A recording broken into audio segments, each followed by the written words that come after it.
한 여성 한 분을 제가 소개하면서 오늘 말씀을 열을 텐데요. 이 여인이 행복했을까 불행했을까 한번 생각해 보시기 바랍니다. 내 입장으로 내가 그 여자라면, 그 여인이라면 나는 행복했을까 불행했을까 한번 생각해 보시라는 겁니다. 1820년 3월 24일 미국 뉴욕 퍼트남이라고 하는 곳에 출생을 합니다. 그런데 출생 6주 만에 시력을 잃게 돼서 앞을 못 보게 됩니다. 그가 태어난 지 1년도 안 돼서 아버지가 돌아가십니다. 그때부터 어머니가 나무집 가정부가 돼서 생계를 겨우 유지하는 생활을 하게 되고 대신 이 여인은 할머니 손에서 자라게 됩니다. 이 할머니는 경건한 기도의 여인이었습니다. 훗날 할머님이 읽어주신 성경 이야기가 자신의 마음 깊이 뿌리를 뻗었다고 수료하기도 합니다. 11살 되던 해에 그 할머니마저 돌아가십니다. 15살에 맹인학교에 입학을 하고 그 뒤로 어머님이 재혼하시지만 버림을 받게 됩니다. 그래서 어린 시절은 너무도 암울하고 불우했습니다. 27세에 뉴욕 맹인학교 교사가 됩니다. 38살 되던 나이에 맹인학교를 사임하고 그 맹인학교에서 만난 똑같은 시각장애인 엘스틴이라고 하는 사람하고 결혼을 해서 예쁜 딸을 낳지만 예쁜 딸이 1년도 안 돼서 전염병으로 또 죽게 됩니다. 그리고 이어서 남편마저도 죽습니다. 홀로 살게 됩니다. 그러다가 어떻게 해서 44살 때 다시 재혼을 합니다. 70세 때 어머님이 돌아가십니다. 82세 때 재혼한 남편이 먼저 사망합니다. 그리고 1915년 이분이 95세에 또 죽습니다. 그분의 일생이에요. 굉장히 좋은 일이 많아요. 힘든 일이 많아요. 과정이 참 복잡하지요. 그분보다 여러분이 나은 건 뭐지요? 우선 눈을 우린 떴다는 것이고 그분은 평생을 눈 없이 자랐다는 거지요. 우리가 부른 찬송가 391장이 그분이 지은 찬양이야. 그래서 이 찬송을 부른 거예요. 네? 이분은 우리가 말하는 페니 제인 크루스비라고 하는 여인인데요.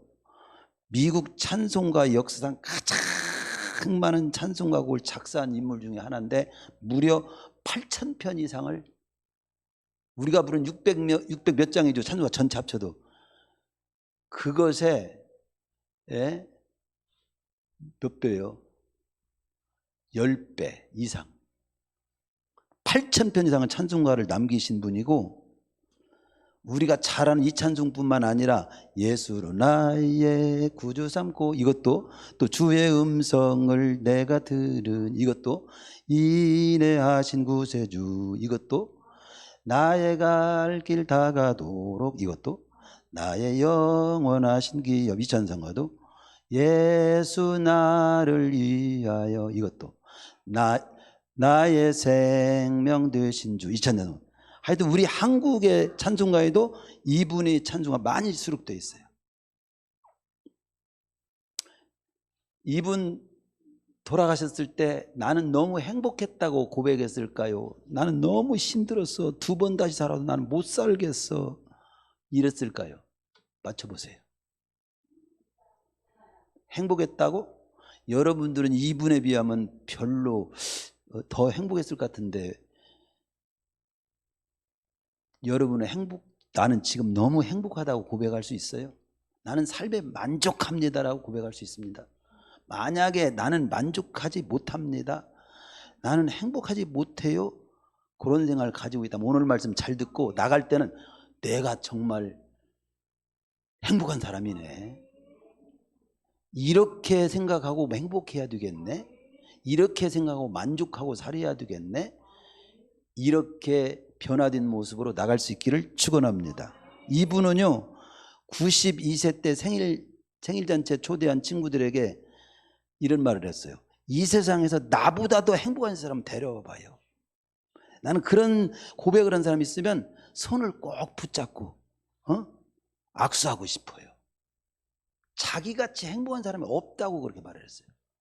아니, 눈도 못 보는 그 사람이 뭘 행복했을까? 자식도 일찍 잃은 그분이 뭘 행복했을까? 자기가 그렇게 사랑하고 의지했던 할머니 돌아가시고 어머니 비참하게 돌아가시고 남편도 다 죽고 그런 분이 뭐가 그렇게 행복하고 나보다 행복한 사람이 있으면 나와보라고 했을까? 그 비결이 뭘까? 무엇이 그분에게 삶을 만족하고 행복하게 했을까?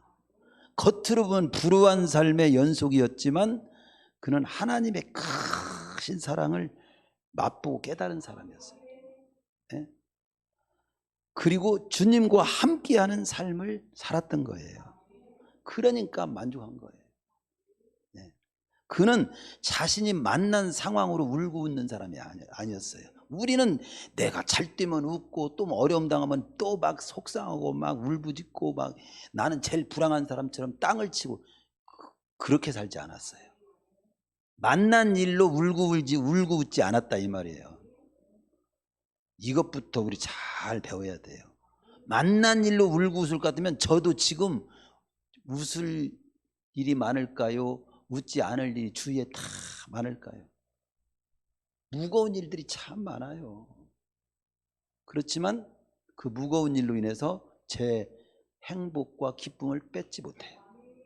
제가 바라보는 주님이 있고 제가 삶을 해석하는 초점이 있기 때문에 그렇습니다. 이분은 만난 일로 처한 상황으로 인해서 울고 웃는 삶을 살지 않고 오히려 그 상황 속에서도 감사할 일을 찾았고 모든 일을 믿음의 눈으로 하나님의 눈으로 바라보고 해석하며 살았기 때문에 그런 고백을 했지 않았는가. 저는 너무 만족했고 행복했다고. 나보다 더 행복한 사람이 있으면 한번 나와보라고. 어떻게 해서 행복했냐고 그 사람 얘기도 한번 듣고 싶다고. 그런 고백을 했어요. 오늘 우리 성도님들은 삶에 만족하십니까? 질문해 봅니다. 왜 나는 만족하지 못하는 걸까?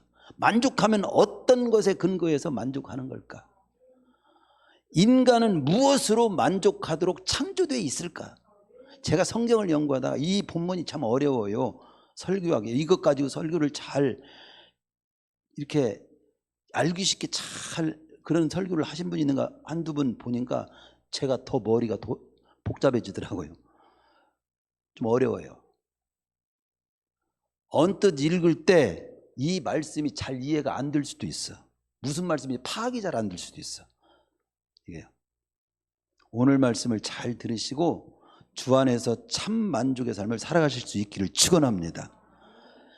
근데 그 말씀을 연구하다가 제가 깨달은 중요한 점 뭐냐면 우리는 인간은 무엇으로 만족하도록 창조되어 있는가 이것을 탁 성령께서 깨우쳐주는데 눈이 확 열리더라고요.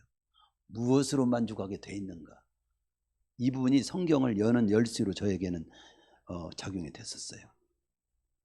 전도서는 우리가 전도서를 지금 보면서 내게 주어진 한 번의 인생을 어떻게 살 것인가에 대한 말씀을 지금 듣는 아주 귀중한 시간, 일생에 뺏기고 싶지 않은 시간들을 우리가 지금 보내고 있습니다. 이 전도서는 한 번밖에 없는 내 인생 헛되지 않게 하기 위해서 주어진 말씀이라고 생각하시고 들으면 좋겠다고 제가 말씀을 제안을 했죠. 왜냐하면 전도서는 헛되다는 말로 시작해서 결국은 이렇게 살면 헛되지 않다라고 결론을 짓기 때문에 많은 해석을 하고 초점 학자들 여러 가지 각도로 말하지만 저를 통해서 우리 성도님을 통해서 보여주는 것은 인생을 이 전도서를 잘 보면 헛되지 않는 인도를 받을 수 있을 거야. 이쪽의 말씀을 전하기는 얼마나 우리는 좋습니까? 오늘 본문이 3절밖에 안 돼요. 아니 9절까지니까 3절, 7절, 8절, 9절 3절입니다. 이 3절을 통해서 우리가 주 안에서 참된 만족을 누리기 위해서는 우리가 내려놓아야 될 일이 뭔가 그런 쪽에 3가지 말씀을 드리려고 합니다. 그 첫 번째가 그겁니다. 우리가요 참 만족을 누리고 참 주 안에서 행복하기 위해서는요 자신의 욕심을 내려놓아야 한다고 말씀하고 있는 거예요. 대신 이따 이 본문의 말씀을 들으면서 욕심 대신 그럼 어떤 걸 가져야 됩니까도 꼭 놓치지 말고 잘 받으시기 바랍니다. 우선 이 본문을 보면 왜 그 말씀이냐, 7절이 바로 그 말씀을 하고 있는 거예요. 욕심을 내려놓으라는 말이라고 해석을 지금 했습니다. 해석이 제대로 됐는가 한번 살펴봅시다. 7절에 보면 사람의 수고는 다 그 입을 위함이나 그 식욕은 차지 않으니라. 이 말을 제가 욕심을 내려놓아야 참만족할 수 있습니다. 이렇게 지금 해석해 놓은 거예요. 그러면 같이 해석을 해봅시다. 공동번역에서 이렇게 해석했어요. 사람이 수고하는 것은 잘 먹자고 하는 것 아니냐. 맞습니다. 그뿐이라 사람의 욕망은 그러나 한이 없다. 이건 어떤 면에 먹는 거 얘기는 먹어도 또 먹는 것도 끝이 없다 이거야. 이런 뜻이죠. 시은성에서 그 말을 이 특징을 알고 그렇게 번역을 했어요. 식욕은 만족할 줄 모른다. 여러분 오늘까지 식사했죠? 나는 이제 더 이상 식사할 마음이 딱 없도록 만족해. 그냥 안 먹어도 돼. 이대로 나 이 세상 더 안 먹고 끝내도 좋아. 이런 분이 있습니까? 오늘 먹었지만 또 점심 또 뭘 기대하고 있죠? 오늘 점심은 조병석 권사님을 통해서 섬깁니다. 또 기대가 되죠. 기대하십시오. 꼭 드시고 하세요. 여기 주석을 좀 해보면요, 여기 식욕이라고 하는 말은 여기 그 식은 차지하느니라. 단순히 식욕이라고 해석할 수도 있겠지만 구약에서 널리 나오는 이 영혼이라는 말, 히브리어로 네페시라는 말로 쓰여 있어요. 원래 네페시. 영혼이 만족하지 못한다. 이렇게 지금 해석을 해야 우리 맞은 거예요. 목구멍을 본뜻이 목구멍을 의미하기 때문에 식욕이라고 번역을 했는데, 그러나 본절에서 식욕보다는 영혼으로 옮기는 것이 자연스럽습니다. 사람이 땀을 흘리면서 일하는 것이 먹기 위한 것이지만 그 먹는 것으로는 영혼을 만족하게 되어 있지는 않아. 또 영혼이라는 말을 더 쉬운 말로 표현하면 우리 인간의 내면의 깊은 마음의 갈증, 갈망을 먹는다고, 끝없이 먹는다고 해결되지는 않아. 어떤 배고플 때 먹어주면 부분적으로 만족할 수 있지요. 만족하기도 하지요. 그러나 본질적으로 근본적으로 끝없이 먹는다고 해서 인간은 그걸로 만족하게 되어 있지는 않아. 갈증이 풀리지 않게 돼. 내면의 갈증이 해결되게 돼 있지 않아. 그렇게 왜 그럴까요? 할 때는 딱 아까 말씀한 대로 성경을 여는 열쇠, 하나님이 그렇게 만들었어. 그렇게 창조했어요. 먹는 것으로 내 마음의 문제, 정신의 문제, 내 영혼의 그 갈망이 만족하도록 되도록 창조되어 있지를 않습니다. 돼지는 먹기만 하면 만족합니다. 먹으면 돼지들이 덜렁 넣어가지고 잡니다. 그걸로 끝나는 거예요, 돼지는. 저번 시간에 그런 말씀하고 좀 이렇게 상반될 수도 있습니다.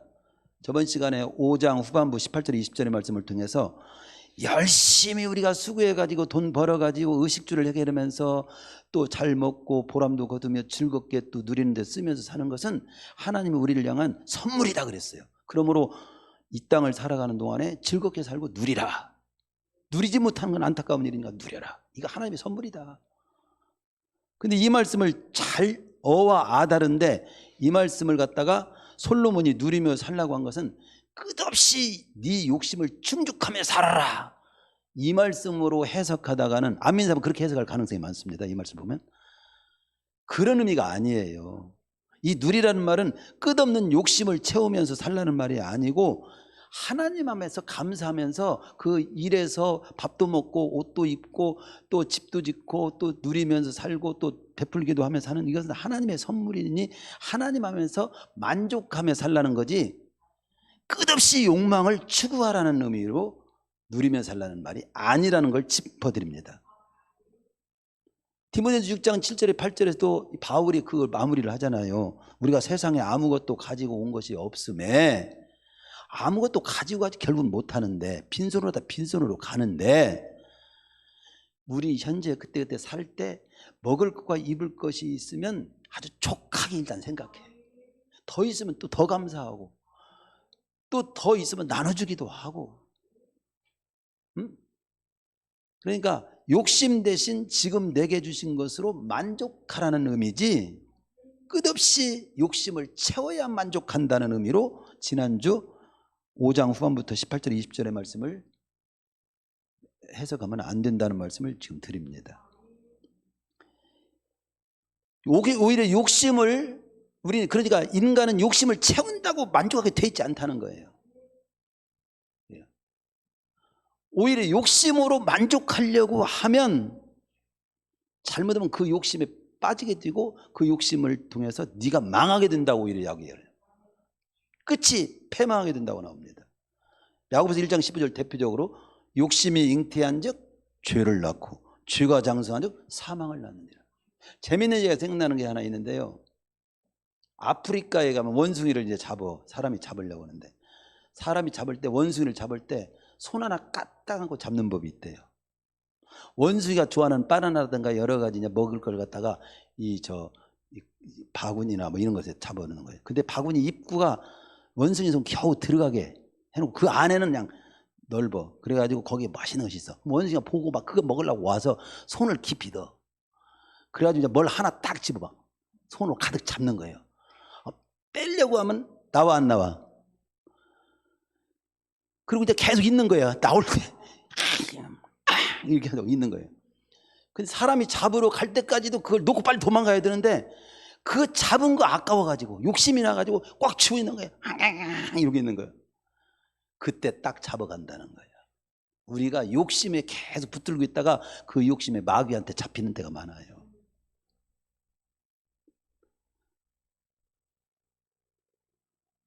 손에 쥔 것을 놓지 않는 욕심 때문에 원숭이가 잡히는 것처럼 너는 욕심을 계속 붙잡고 살면 너도 잡히게 될 날이 있어. 기억해. 우린 욕심 따라 살도록 돼 있지 않아. 하나님 안에서 선물로 알고 만족하고 감사하며 살고 청지기로서 아낌없이 그런 것도 사용할 줄 아는 자로 살아야 되도록, 보기 좋고 보기 되도록 만들어져 있어. 우리는 그렇게 창조된 거야. 인간은. 탈무드에서도 최고로 부자가 누구냐라고 하는 질문 앞에 돈 많은 삼성그룹 회장 누구 돈 많은 누구 록펠러 막 역사적으로 막 그렇게 말하지만 그게 그런 부자가 최고 부자가 아닙니다. 거기서 탈무드에서 신명하게 말한 것은 지금 자신에게 주어진 것으로 족할 줄 아는 자. 감사한 거예요. 나는 이렇게 예배드릴 수 있는 교회, 이것으로는 족해. 너무 감사해요. 여러분, 지하에서 습기가 나가지고 폐가 제가 한쪽이 썩어서 피를 토하고 죽어가는 데서 그 지하에서 예배드리다가 여기서 이런 데서 예배드린다는 것은 그냥 한량없는 은혜야. 이게 큰 좋은 교회하고 비교하면 화려하지도 않을지 모르지만 진짜 이것으로서는 충분해. 하나님을 예배는 뭐가 불편할 게 있어요? 우리 집은 침대 있네요.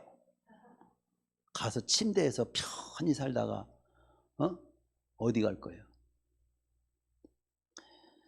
우리 인간은 끝없는 욕심을 따라 살도록 돼 있지 않고 하나님께서 나를 창조하신 목적과 그 하나님께서 내게 맡긴 청지기로서의 역할을 따라서 살아갈 때 만족하도록 되어 있어요.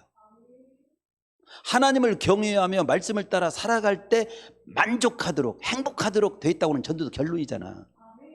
예. 물고기는 어디서 살아야 만족하죠? 물고기가 있어. 금붕어가. 우리 침대도 있고 육지 너무 좋다. 침대에다가 물고기 그냥 뭡니까? 금붕어를 갖다가 그냥 침대에다가 딱 나하고 같이 자자 올려놨어.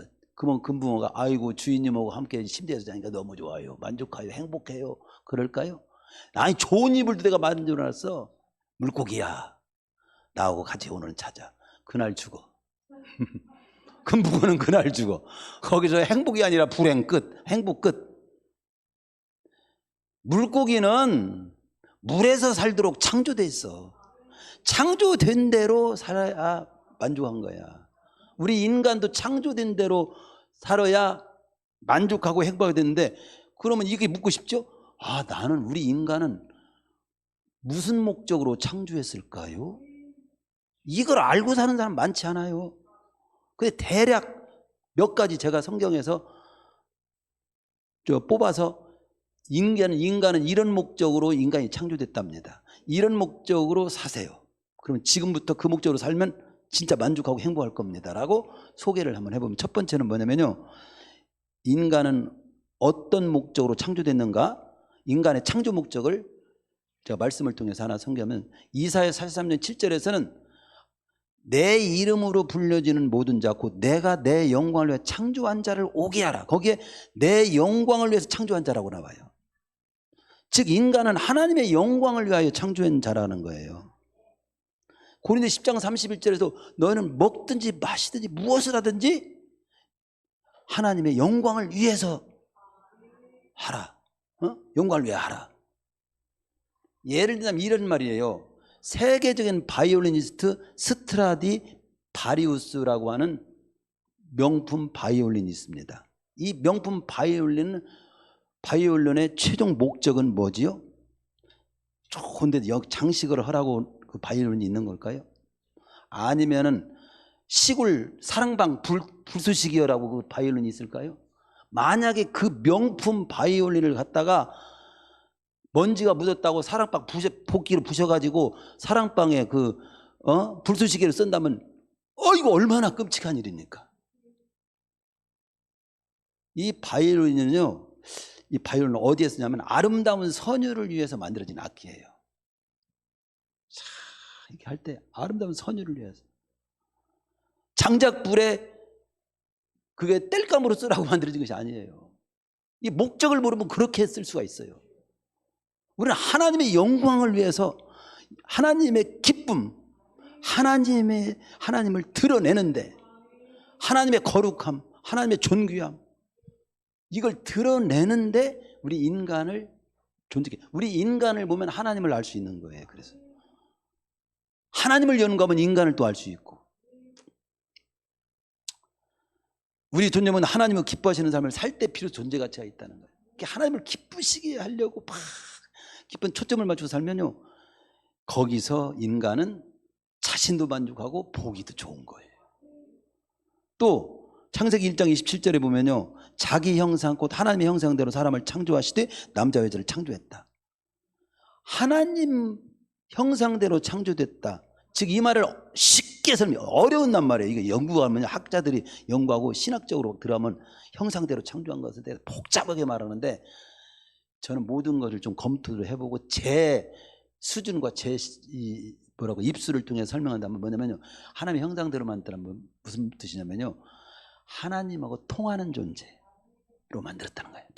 여러분, 죄지하고 대화하고 오늘 온 사람 있어요?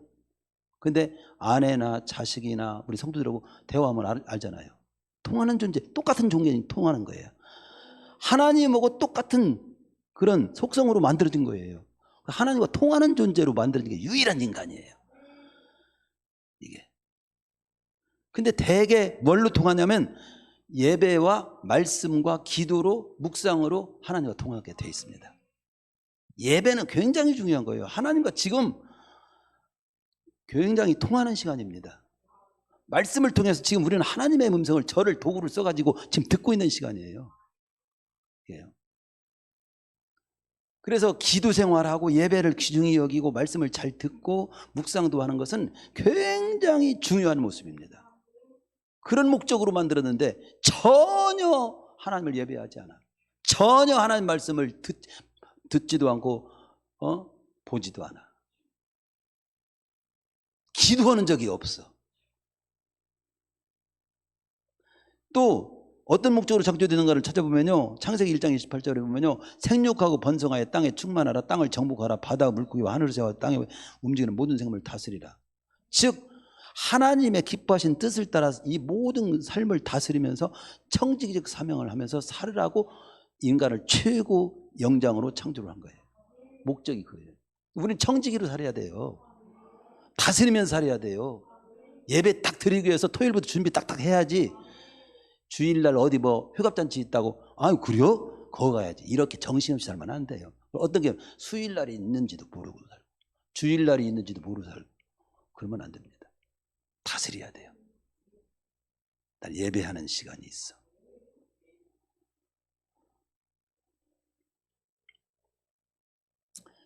그리고 하나님께 예수님 안에서 하나님께 영들면 선한 일을 이루는 삶을 위해서 창조됐다고도 말씀합니다. 에베소 2장 10절에 보면 우리는 그가 만드신 바라 그리스도 예수 안에 선한 일을 위하여 지으심을 받은 자니.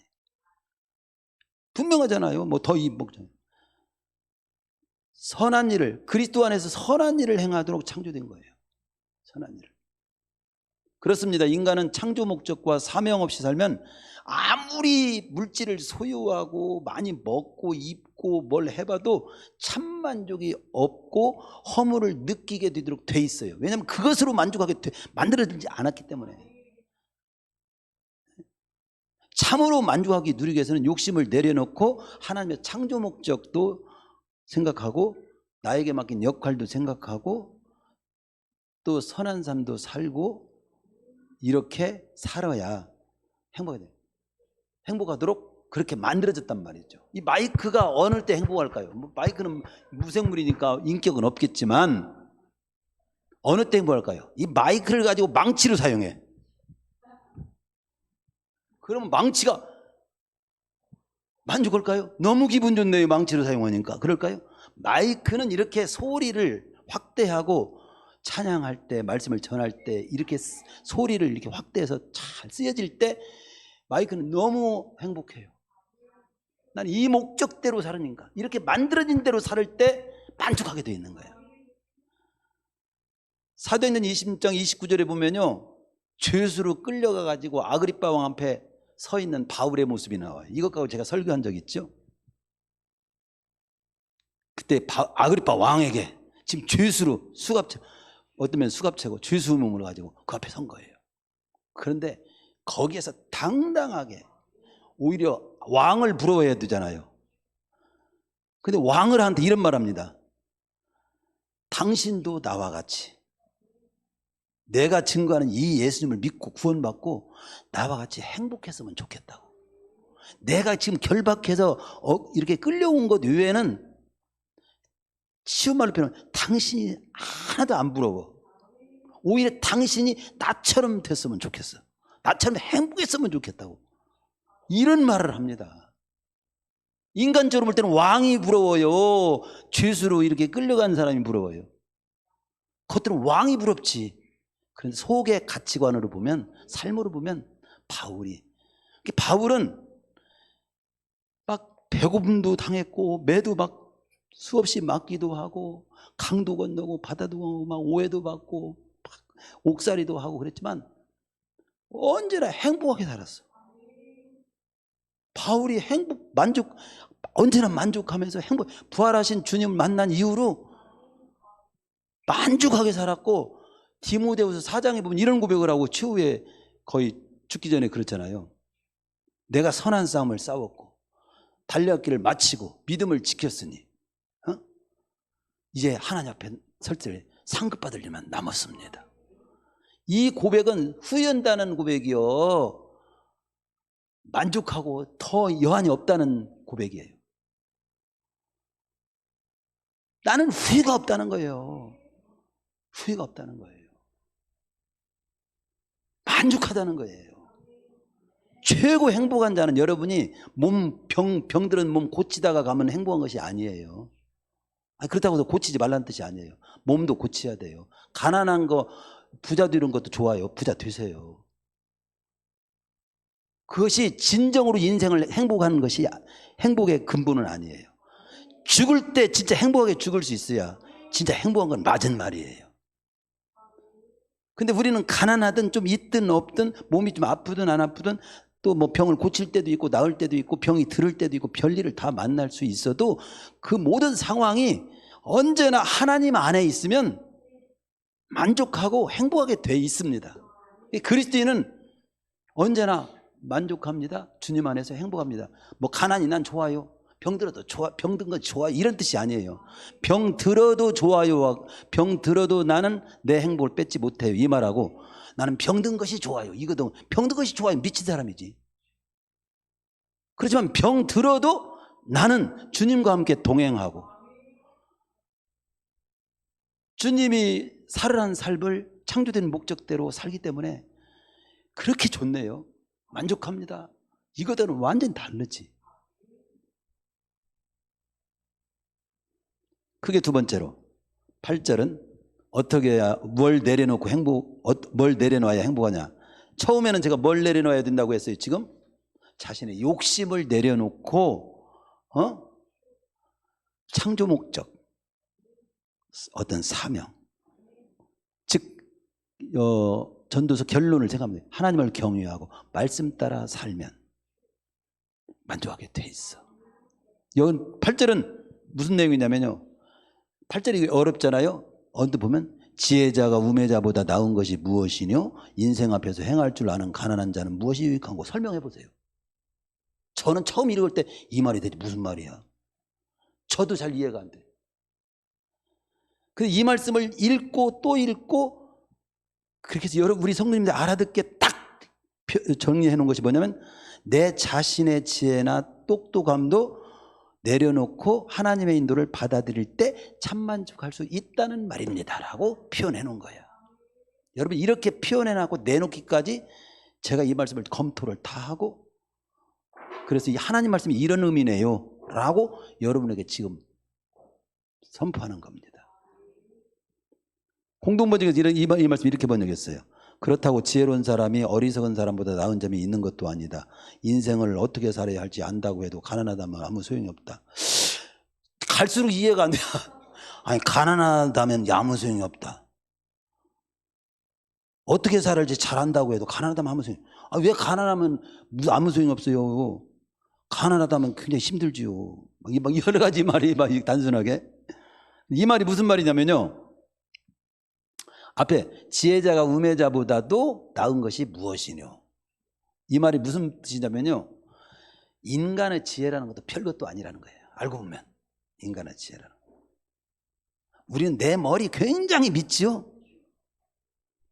내 똑똑한 거 아무도 나는 똑똑한 대로 살잖아요. 여러분 똑똑한 맛으로 살잖아요. 내 똑똑한. 개구리도 지 잘난 맛으로 산다고. 올챙이 척 모르고. 이 말씀은요. 지혜자가 우매자보다 나은 것이 뭐냐. 내가 더 똑똑하다, 잘났다, 지혜롭다. 그게 멍청하다, 미련스럽다, 바보다, 어리다는 사람 뭔 차이 얼마나 있냐 이거야. 이런 뜻입니다. 사람들은 무언가를 더 얻겠다고 인간적인 지혜를 짜내지만 그런 지혜로 어리석은 일을 할 때가 더 오히려 많을 때가 있습니다. 이런 말이 있어요. 제가 책을 읽은 어느 책에 보면 저 멀리 있는 막 별을 연구하는 박사님이 있어.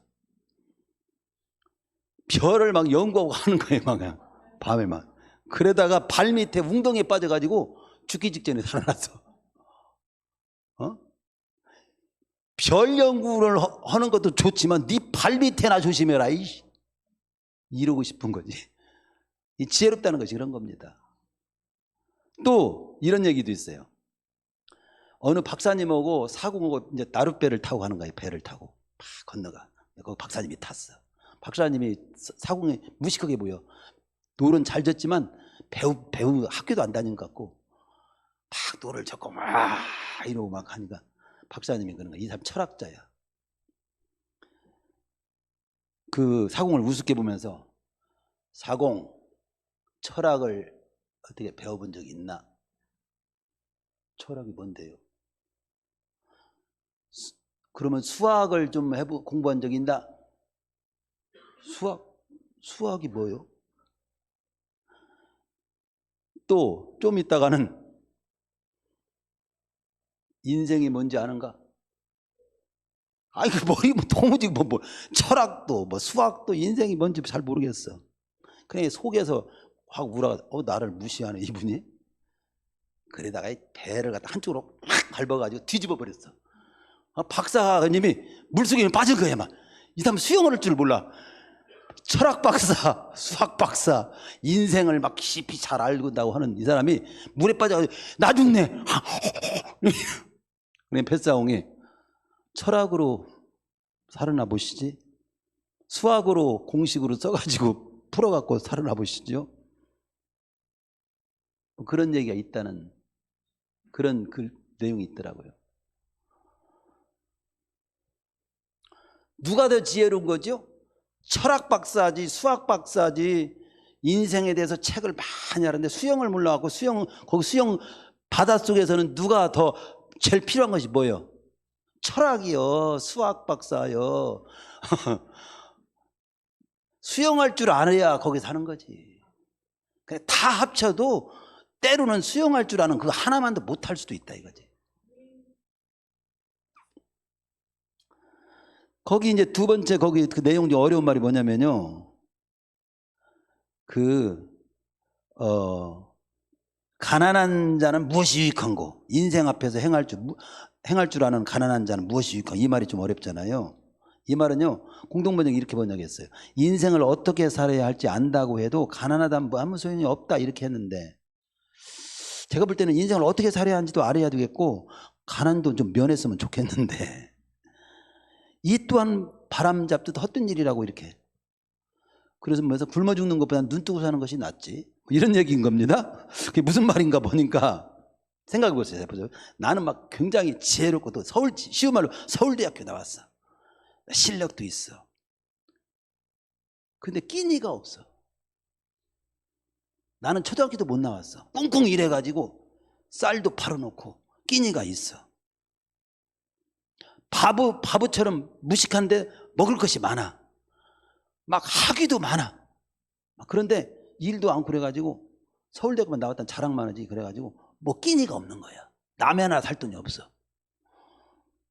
누가 낫지요? 모르겠다고요.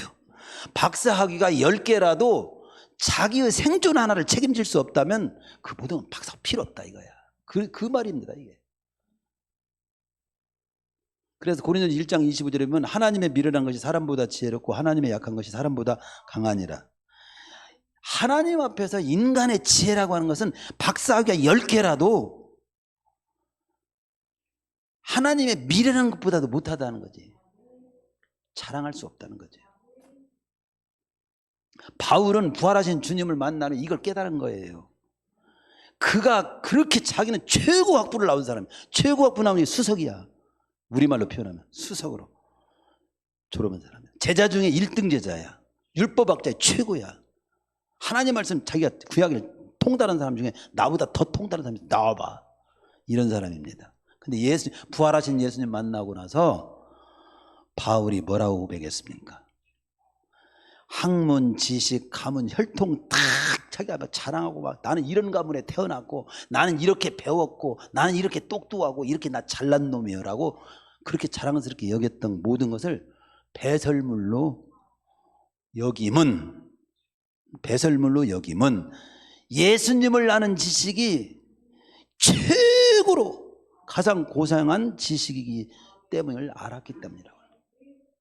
예수님, 여러분 학교 못 나고 초등학교도 못 나왔어도 예수님 말고 구원받고 살아가면 여러분은 최고인 거야. 세상에 막 유명한 대학 다 나왔어. 근데 성경을 알기를 무슨 구닥다리 책으로 알아. 예수님을 구주로 전혀 생각하지도 않아. 지 똑똑하고 잘났다고 생각해. 아무리 잘나도 결국 죽을 것이고 지옥 가지. 더 있어? 나는 배우지 못했어. 예수님을 구주로 나는 어떻게든지 믿었어. 그리고 구원받은 자로 살려고 말씀 따라 설교 말씀도 그냥 언제나 은혜롭게 받아. 할렐루야. 그래요. 아멘. 막 하면서. 그리고 천국 갔어. 누가 또 지혜로운 거예요?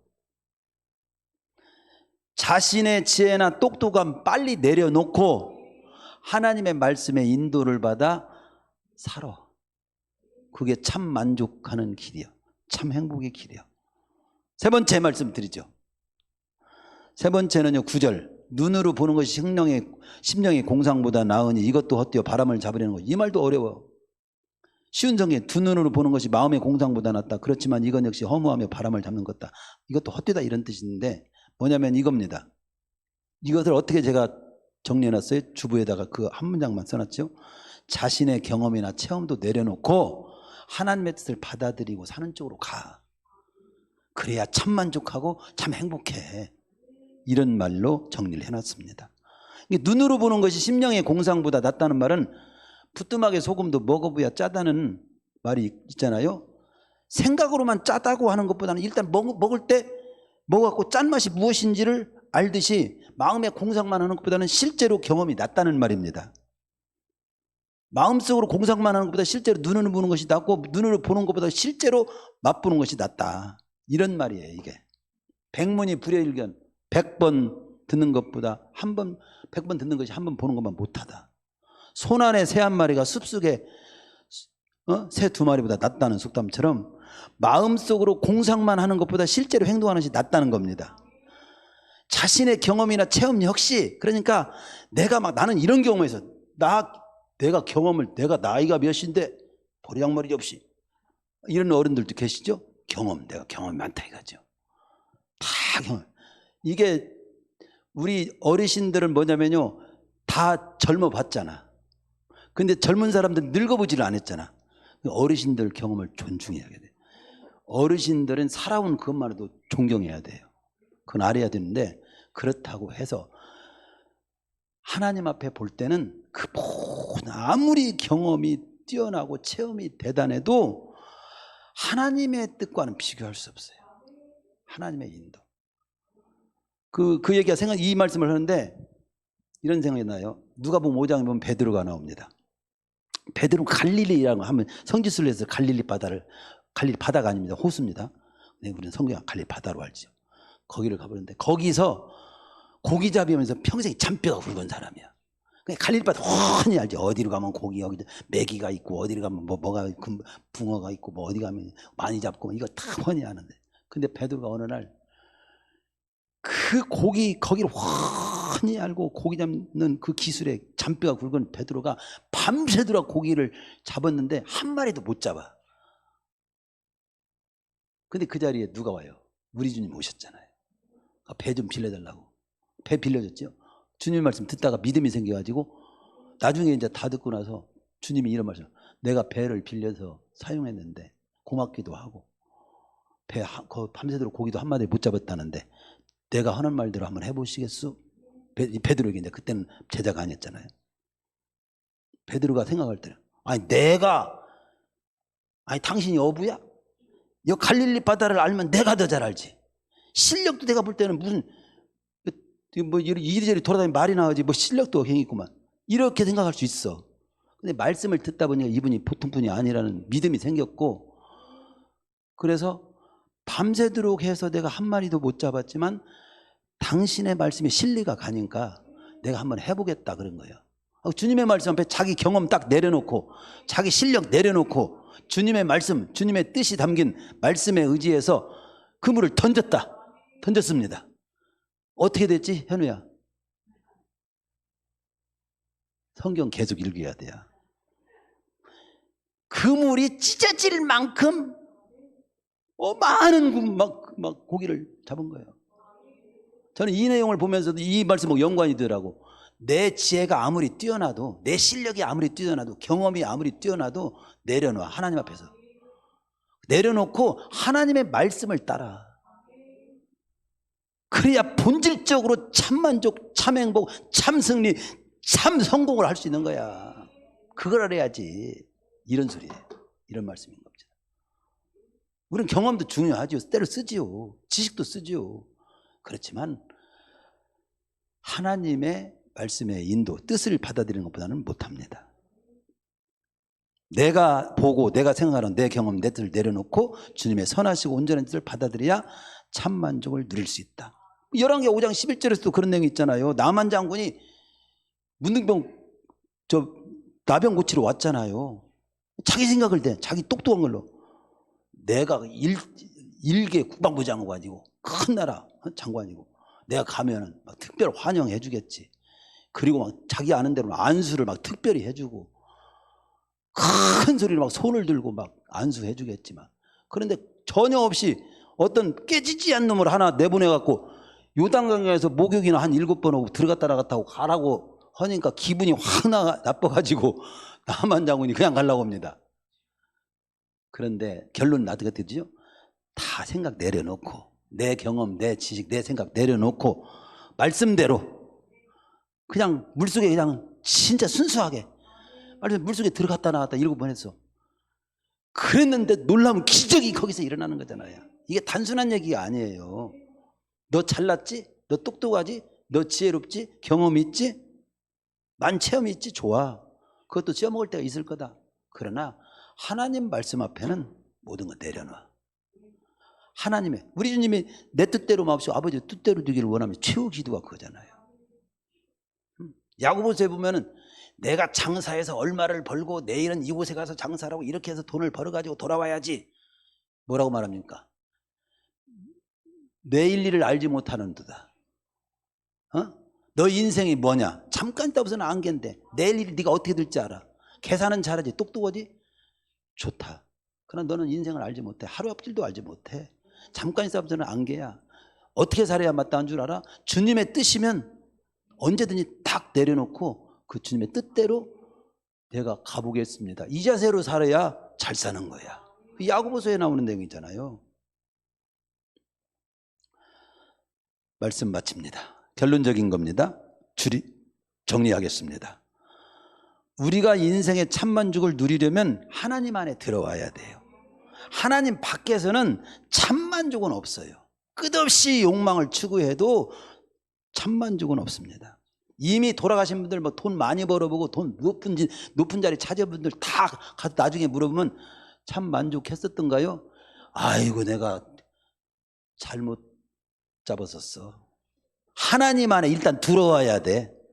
그리고 하나님의 인도받고 살아야 돼. 그거죠. 물고기가 물을 떠나서 살 수 없듯이 인간은 하나님을 떠나서는 살 수도 의미도 없는 겁니다.